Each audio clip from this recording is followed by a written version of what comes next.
Do I recommend exploring channeled material? And let's explore some of the pros and cons, some of the things that exploring channeled material can open up or be good at, and some of the things, the problems or things that, in my experience, it's not so good at. So the first benefit of exploring channeled material is that it expands one's sense of possibility or one's paradigm.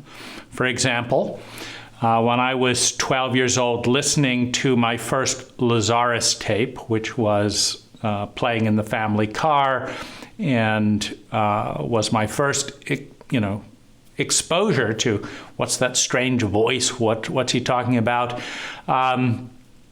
My father explained the idea of what a channel was. So this is a spirit this is Christian terminology, because the default mode for an American is going to be a Judeo-Christian ethic of some kind. There's at least exposure to that. So we're talking about a spirit that's directing energy to a human being who is saying what the spirit tells them, so to speak. So the human being who's making the statements is the channel, the conduit, and the spirit is the one doing the talking. So at that level, you have the question of how clear is the conduit?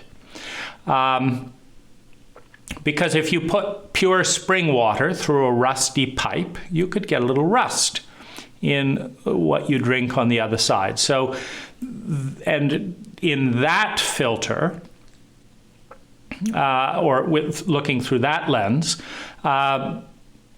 what's called unconscious channeling, where the channel is out of the way entirely, rather than conscious channeling, where the person is putting themselves into a particular state and they are the ones trying to put words to that state. So I'm connecting to a peaceful energy. I could call it Zuth, I could call it Pigla, it doesn't matter. I'm connecting to this energy, I'm giving it a name, and then I'm trying to articulate what I feel, what I see, what I understand as I relate to that energy. So this could be called trans-channeling, could also be called translating. I think if it's done in a very conscious way, in those lines, it's more of a translation. Here's an experience I'm having as I direct my consciousness into this domain of the psychic ecosphere. And here's how I would put that into words. I would call that more of a translating.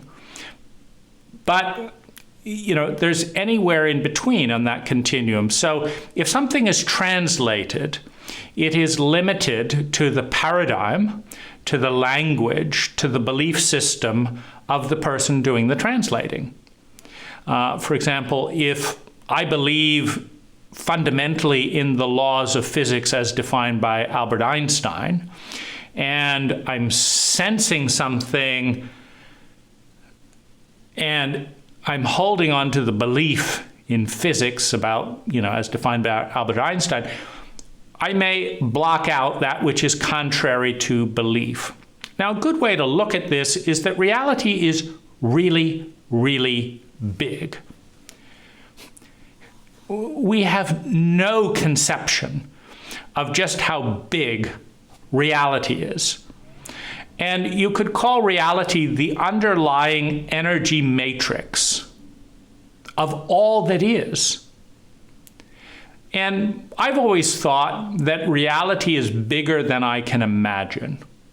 Now, what that means is that if I can imagine it, it exists somewhere in some time, space, some possibility, even if it's just on the mental plane. In my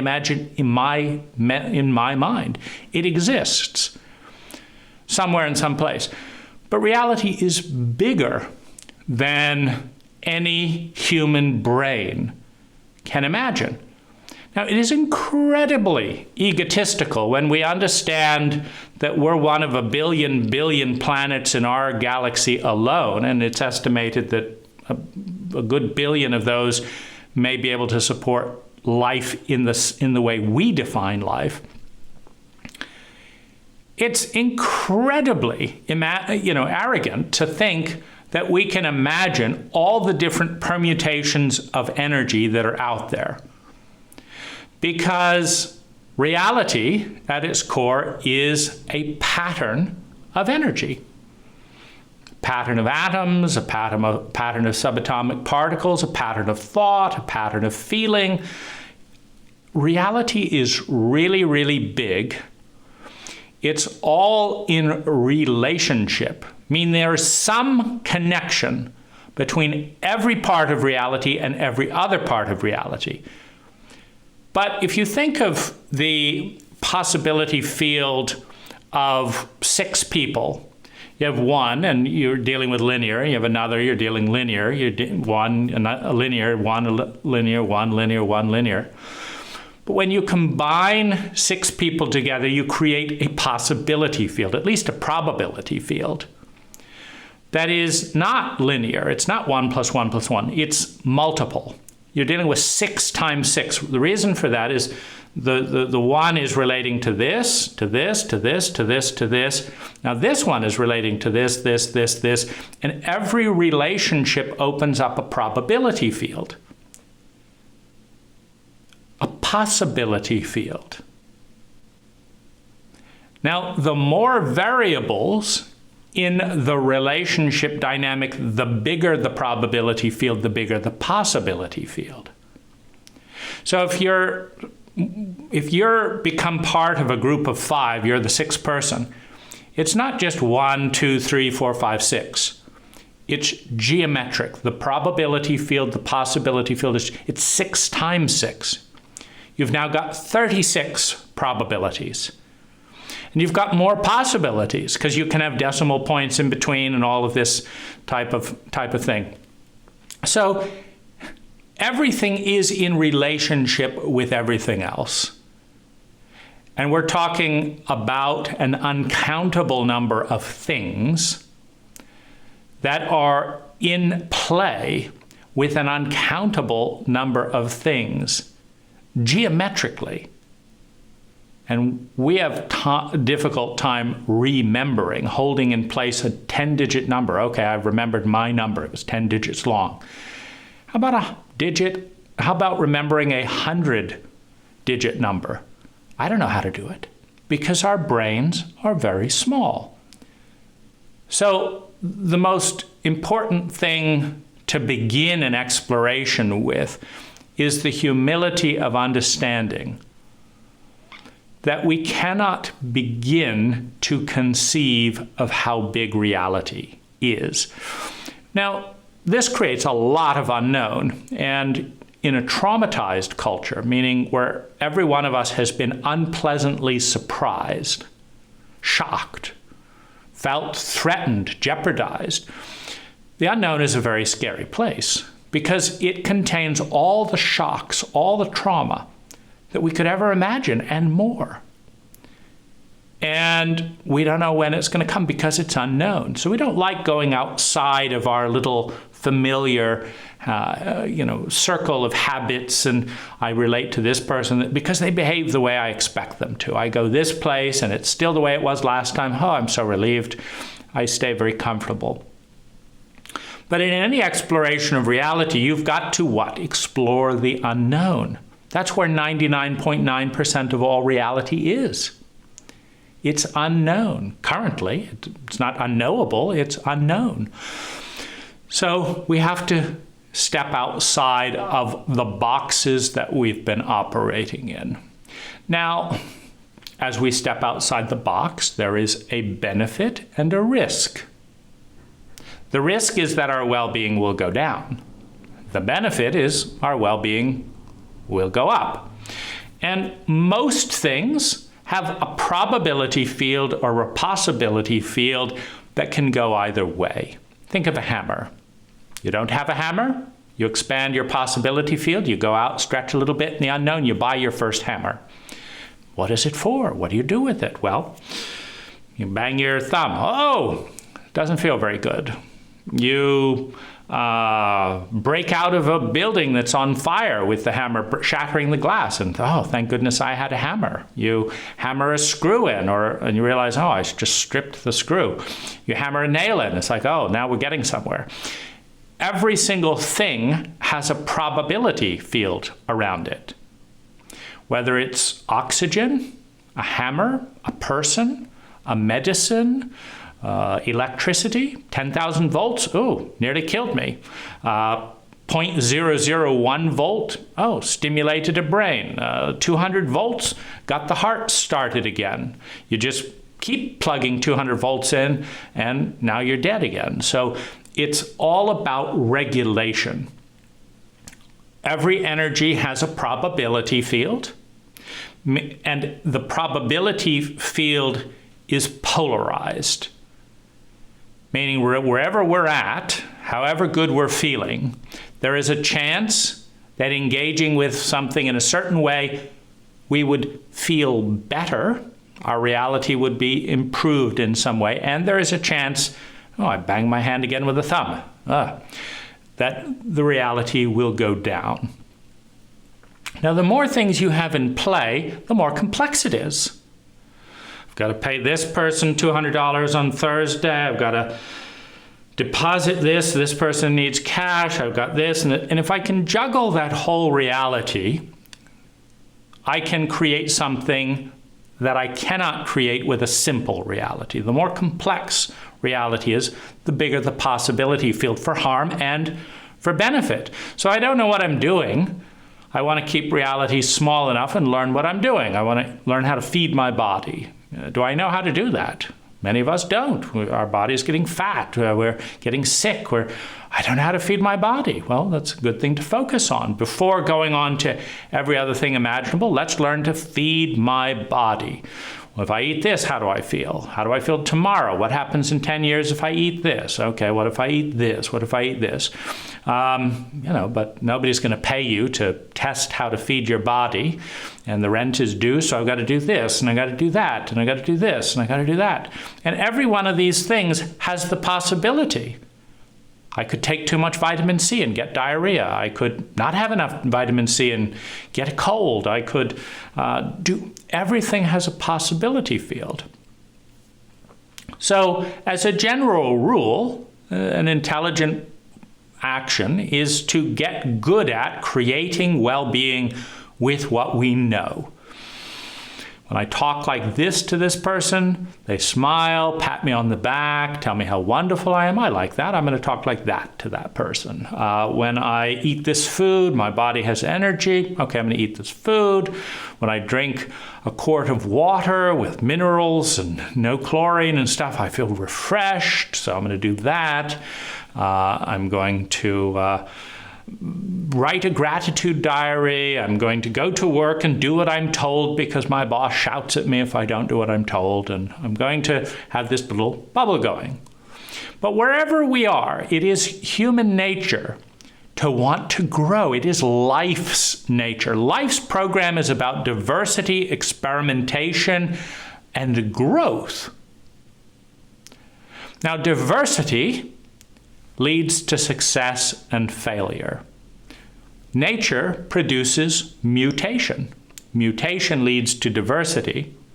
Whenever you mutate something in a given environment, in that environment, one of the mutations creates more well-being than the other in that environment. So if you're in a heavy metal environment, meaning you have to go and take tickets at a heavy metal band every day. If your hearing is a little bit duller than the average person's, you're happier because you're not in pain, night after night.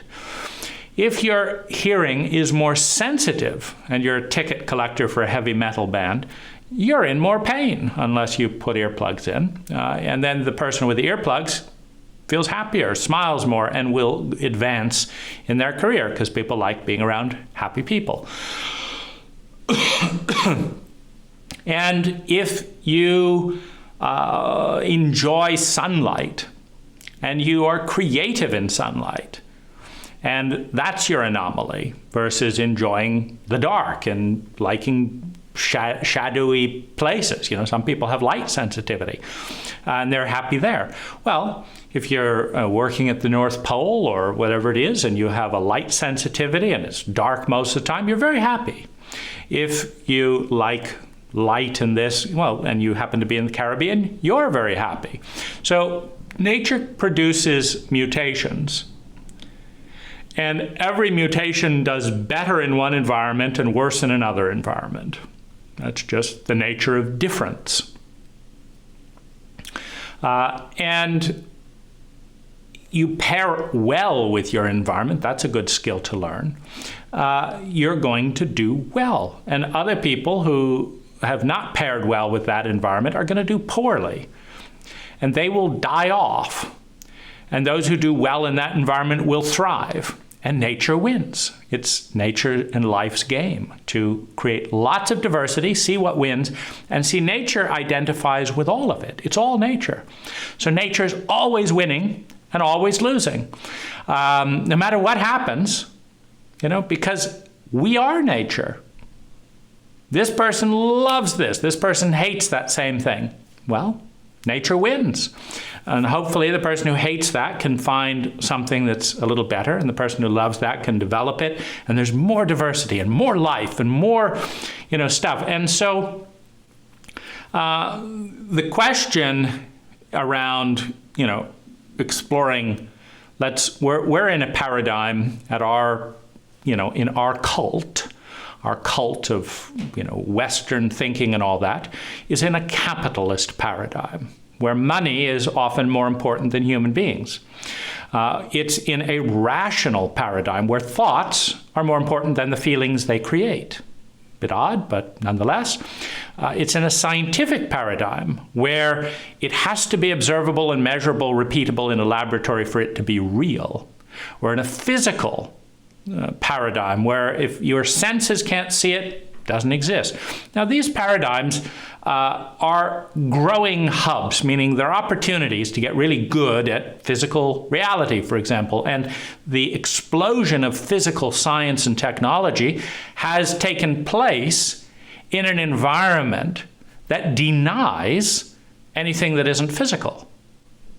Odds are if you're a top rocket scientist or a, computer chip programmer, etc., that what your boss says is real and what your company owner says is real is market share and money and better chip speeds and this and that. That's real.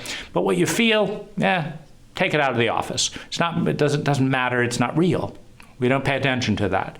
Now, every cult has its strength and its weakness because nature keeps producing new cults. 10,000 cults, 10,000 languages in human history. And every one of them is great at something and they're terrible at something. Ask the Mayans to develop a computer chip. Terrible. Ask them to develop architecture that coincides with great cosmic events and and solar phenomena. Wow, they've done that better than we have. Where's our temple of the sun that aligns with this on the solstice and this and that? We're not very good at that. We're not paying attention to that. They were. What about singing and chanting? Where are the places that the community get together to feel as one through song and ecstatic dance? What's that? How does that speed the computer chip up? We're not focused on that. We're focused on something else. And what nature teaches us through the 10,000 cults in human history, the 10,000 paradigms, languages, and mythologies, is that cults die, that one cult is replaced by another cult when it's no longer useful to the people involved. Where are the Mayans today? Where are the sun worshippers today? Where are this? Languages are dying off all the time. There's only 600 left, and a language, according to some anthropologists, dies every couple of months, every couple of years, as the last people speaking that language die off. Meanwhile, we're creating new languages, emojis, little this, little that. We're evolving language, and how can we do stuff more and more efficiently? And, there's this drive to do whatever we're doing more and more efficiently. But if you really want to get efficient, just kill yourself. You've lived the life, now you're dead, and you're done. There's this drive to identify what the goal is and get there as quickly as possible. But ultimately we're all going to die, and if it's all about the destination, just be born, shoot yourself in the foot, be dead, and you'll have accomplished your life. Now, where channeling and that ilk of information comes in is it expands the paradigm. It's not scientific. It's not necessarily rational. It's not materialistic. It's a spirit. It's by definition not materialistic. It's not a disembodied entity is not a capitalist. They don't have any money. They don't have bits of paper in the disembodied world.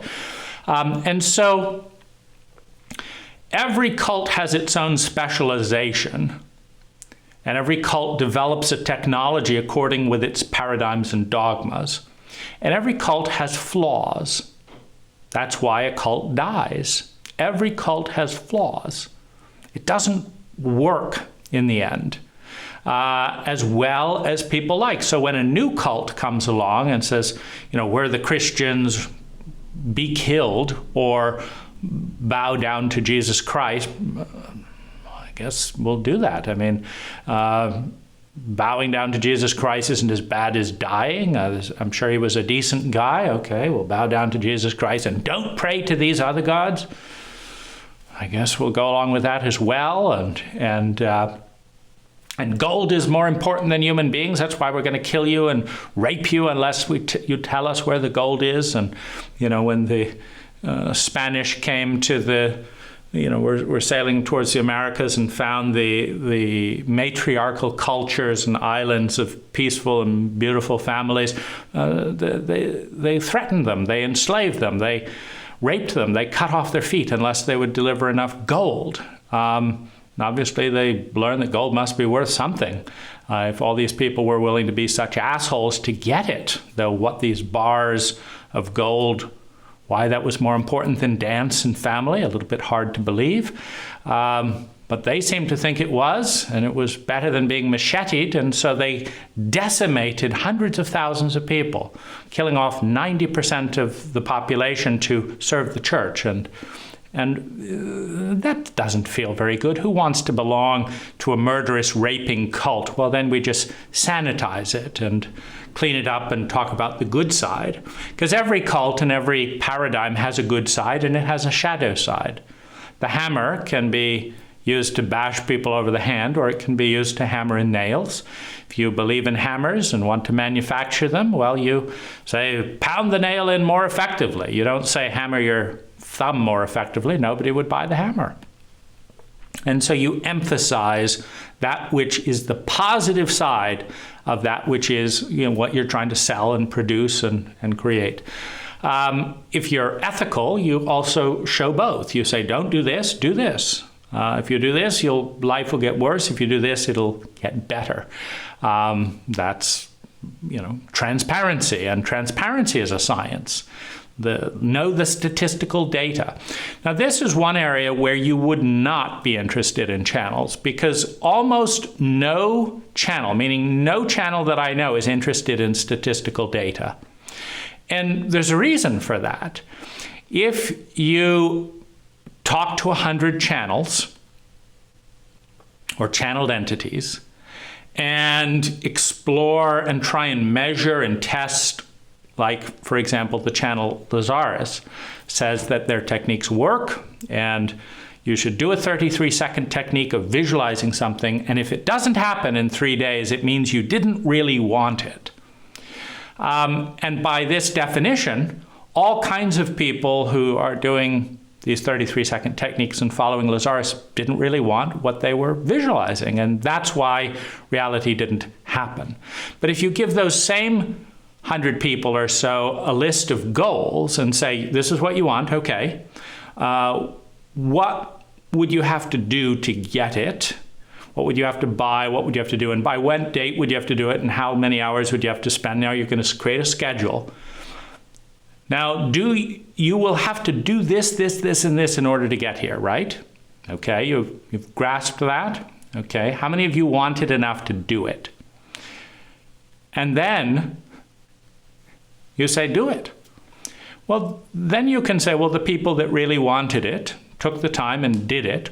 Or they will have a narrative like, well, I did want that, but then my grandmother came to visit, and I wanted to visit my grandmother even more, so I didn't complete the list. And then my daughter got sick, and yes, I did want to write this book, but I wanted to help my daughter get well more than I wanted to finish the book, so I deviated again. And so I want my grandmother and my rent paid and my daughter healthy before the book. All those things came up. The book isn't written because I didn't want it enough to let my daughter die, ignore my grandmother, not pay the rent. And so that's why I didn't do it. It's not that I didn't want it. I didn't want it enough. These things took precedent. But the people who did want it enough finished the book because they really wanted it more than any other thing that they could have watched TV. They could have done this, but they wanted that more. And you say, okay, of those groups, the 100 that did 33 seconds, the 100 that did goals, lists, and stuff, how many people got the goal? And in my case, I don't think I can remember a single time a 33-second technique led to having whatever it was. And I've achieved thousands of goals. And so statistically, the Lazaris 33-second technique versus goal and lineal accomplishment would stack up very poorly. And you could then do another scientific experiment because science is about correlation. So the science behind that would say that goal accomplishment superior to 33-second visualizations. The next science would be multiple medicines. What if someone did a 33-second technique and had goals and had a daily routine? How much did they get done versus the people who just did the 33-second, just did the goals, just did this? And you can find, this group did better. So 33-second accounts for about 5%, 10%, 11%, whatever. Goal and accomplishment accounts for about 40%. Daily routine seems to account for about 30%. If you have a daily routine, do the 33-second technique, block it out in a list of goals, and then measure that. This group seems to be the highest. The trouble is, the channel isn't necessarily interested in being just 11% versus 40%. It kind of diminishes some of the mystique. So no channel that I have ever encountered has this statistical data. And most alternative, now I'm skeptical of that term because the alternative to what? The alternative to whatever's normal is alternative. It doesn't mean it's better or worse, it's just different than the norm. And we know statistically speaking that that some minorities are always better than the majority in any field. That there is a small group of people who is doing better than the large group of people in any field. You could call it the 80-20 principle, the bell curve of adaptation, the bell curve of innovation. A small minority of people are always doing something better than the majority. That always has been, is, and will be. But the real metric, whether something will be adopted and become mainstream, is does the minority approach deliver more sustainable well-being than the majority approach for less energy? That's intelligence. It delivers more sustainable well-being per unit of energy invested in it. That's what we all want. We want the car that drives 50 miles per gallon rather than the car that drives 10 miles per gallon. Now, we may want the Ferrari for other reasons, but we didn't pick the Ferrari specifically so that it could waste as much fuel as possible, or have as expensive a repair bill. We picked it to get laid or whatever it was that was the driving mystique around the Ferrari. So intelligence is the efficiency with which energy is transformed into human well-being. It can be measured. You are intelligent if, when you have a bifurcating path, you choose the path that delivers more well-being for less energy. Otherwise, why not invest your money in the stock that will take twice as long to go down than the stock that will rapidly go up? It's not intelligent. We measure intelligence by the efficiency with which people succeed. And everyone's interested in new technology. New technology is relevant if it helps us get what we want with less energy. If it's more efficient, it's more intelligent. So that's really the broad, and this is within the larger paradigm of science. So it's useful to have this scientific paradigm to measure. It's useful to measure what works and why, and how much energy did it take to get there. And that's why science is relevant to the unseen, to channeling, to psychics. For example, Edgar Cayce had all kinds, this is a good example of, psychic phenomena. There's all kinds of situations where he would go into trance, and in some, you read the case studies, and he would describe medicines for his patients that statistically got better. And he'd often be dealing with cases that no other doctor could deal with.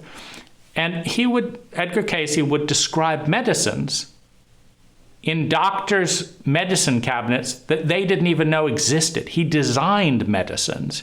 He would say, find the bottle of this in the back of your medicine cabinet. The doctor would say, I don't have that. I haven't seen that. And Edgar Cayce would say, no, it's in the top shelf of this and that. They'd go there and they'd look and they'd find, well, they'd forgotten about it. There was this thing, and Edgar say 3 drops of this, 2 drops of this. And lo and behold, someone that the mainstream doctor couldn't heal gets better.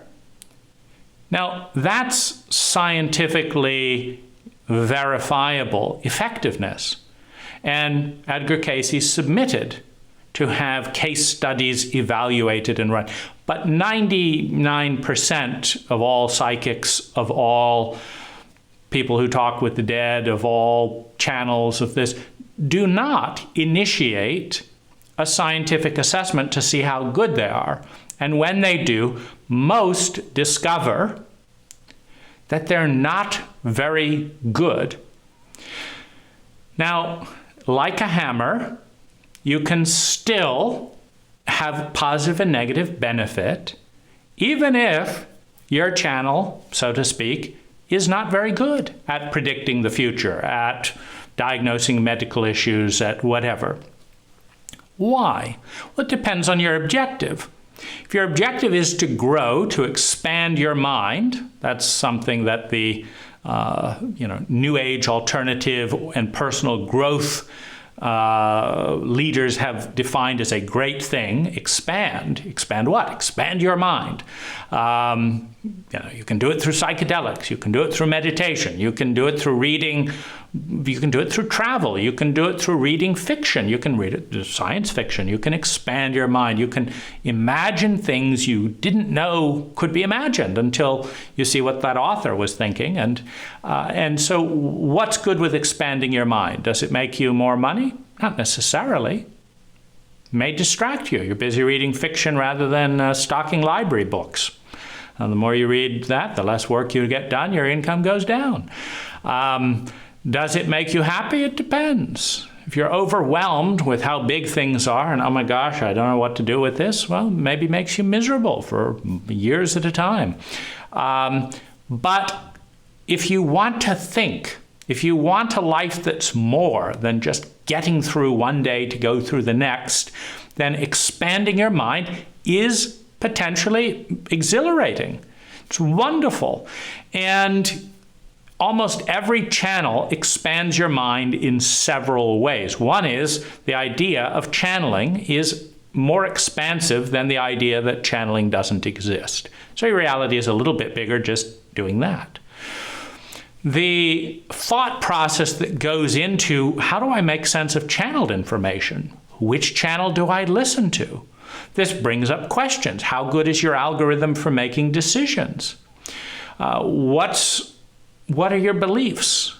All these things that come to your plate. So you're going to, oh my gosh, what are my beliefs? Do I believe in channeled entities? Do I not? What about this? Am I going to look at the evidence? Am I not going to look at the evidence? How am I going to decide? I don't know that either. My grandmother said it's a good idea. I always do what she says. Or this rich person says, I like rich people. I want to be rich, so I'm going to do what the rich people say. This rich person says, this is a good channel. And so I'm trying to copy them so I get rich. But they were rich before they met the channel. They didn't get rich from the channeled information. They were rich, and then they spent some of their money on the channeled information. Now they have less money, but they're still rich, and I'm still wanting to learn from, how good is my analysis process? How can I analyze all of these things? But just having this conversation is an expansion of consciousness. You've got more language, more possibilities. You think, well, if channeled entities exist, maybe angels exist. If angels exist, what are they doing?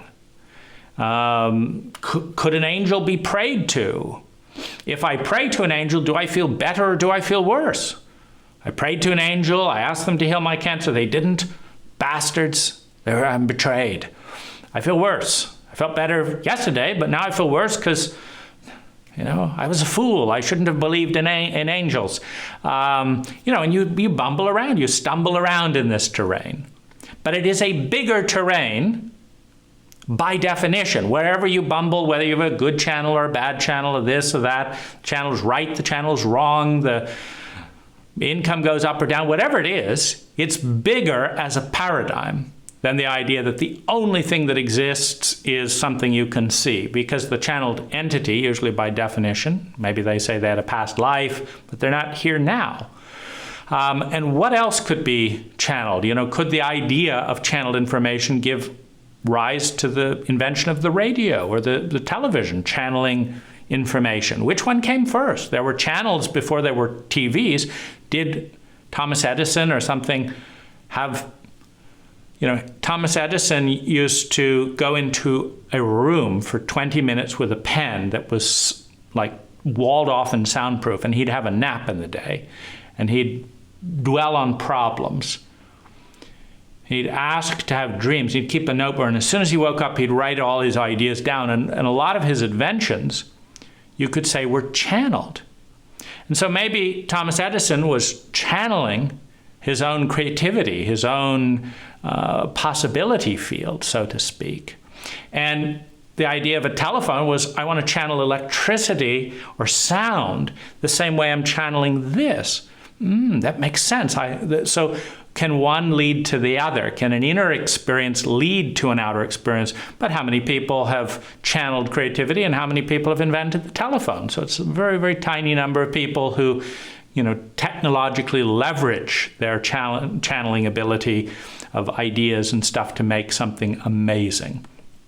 So you can open up a possibility field, for sure, by exploring channeled information. Now, what's the downside?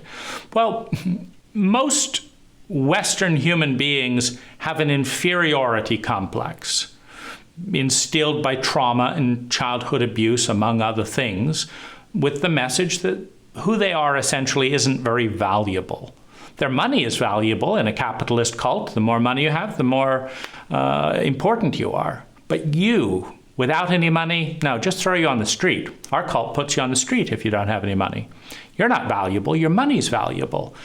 And so there's a tendency to say, well, channeled information, maybe that's a valuable being out there. So they said this. I thought this, but I'm not very valuable. This channeled information, it's got to be valuable because it's not me. So this is a very shadow side, particularly if the channeled information is flawed in multiple respects and is worse than your own guidance. Meaning my guidance says if I want to get something done, I should get up out of bed. If I have 8 hours of work to do, I should get up at 8, which means I should set the alarm at 7. That's my guidance system. And then I should do this and make a list and check it off. The channeled information doesn't say anything about that. They talk about opening to the resonance. So I'm going to just, when do I feel like getting up? I feel like getting up. No, I don't feel like getting up. I don't feel like getting up now. I don't feel like getting up. Wait a minute, is this right? I'm just going to lay in bed all day, or I'm going to watch TV. I feel like that. And feel the resonance. Well, did it get done? No. But I was feeling the resonance, and the channel said feeling the resonance. And so you can have, in other words, it's worse than your own common sense, but it's channeled, and I'm an unvaluable person. It's just my opinion against the 7th level of the blah, blah, blah. And so there's a negative side. Their operating system led to reduced quality of life relative to your own, but you valued it more than your own operating system because they were channeled and you're just a human being. I'd say that's some of the darkest terrain. You can also give power in terms of the channel said to give them money. The channel said this would be wonderful and you went into debt and did this. You can have a dark field around that. You can feel betrayed, like just because one channel is rotten, they didn't know what they were doing here or there, then you just get sick of it. And then you say, there's no point, there's nothing beyond. I'm just going to focus back on making money and playing video games and doing this and that and the other and get through the life. And, there's nothing bigger than this. It was all a lie. So all totality is a lie. Rather, it's not just this channel was cloudy or out to lunch or didn't know what they were doing or, they were a channeled entity. Uncle Harry was channeling to Aunt Sally, and Uncle Harry's dead, channeling to Sally who's living, but Uncle Harry never knew what he was doing in the first place. You wouldn't listen to Uncle Harry when he was alive. Why would you listen to him when he's dead? He's even more out of touch with reality. So, it just doesn't lead you anywhere. But understanding that 99% of all reality is non-physical. Well, let's say something a little bit more solid. 99.9% of all reality is unknown. We haven't even thought about it. What's the distance between star Z27 and star 800, 900 million and 8? We don't know. We didn't even know that those were the names of those stars. How much iron is on this planet versus this? We don't know that either. Did life happen this and that and the other? We don't know that either. Meaning, if we don't know even what we don't know, and all we can say is, well, we know when the next episode of this is on, and we know how this, and we know how we feel after eating pizza, that's a very, very, very, very, very tiny bit of reality that we know. So 99.9% of all reality is unknown. If we're going to grow, if we're going to expand, if we're going to have meaning beyond just getting through the day, we're going to have to explore some of the unknown and some of the unknown. And in doing so, we're going to make mistakes. We're going to get it wrong. Heaven forbid we have the hubris to think we've figured it all out. And even with science, it's constantly changing. In the 50s, margarine was going to save the world, right? Then margarine was terrible. Then chocolate was, good for cancer, but it's bad for this. If you look at the science of health, fluoride is going to clean your teeth, but it's going to poison your this. It's a mishmash of stuff that, that one bit of evidence comes in. Science is not perfect. It's an ever-changing narrative as we add more data. And it's valuable in some areas. Every single person who drinks arsenic dies. That's useful, pretty reliable. Don't drink arsenic. Should you have margarine or butter, though? What about whole milk or skim milk? What about pasteurized and unpasteurized? Well, there's stuff, vaccines and none. There's information on both sides, isn't there? And most people don't want to think that much. Most people don't want to parse it out and say, you know, 1 in a million people catch this. Vaccines are untested. I don't think I'm going to vaccine for that.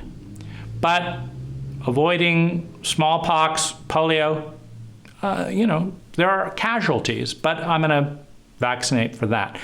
Thinking, could we do this and this and this? Could we improve the situation? Everything can be improved. Every system is flawed. Every system can be improved, including a thought, a paradigm, a sentence, whatever it is. It can be improved.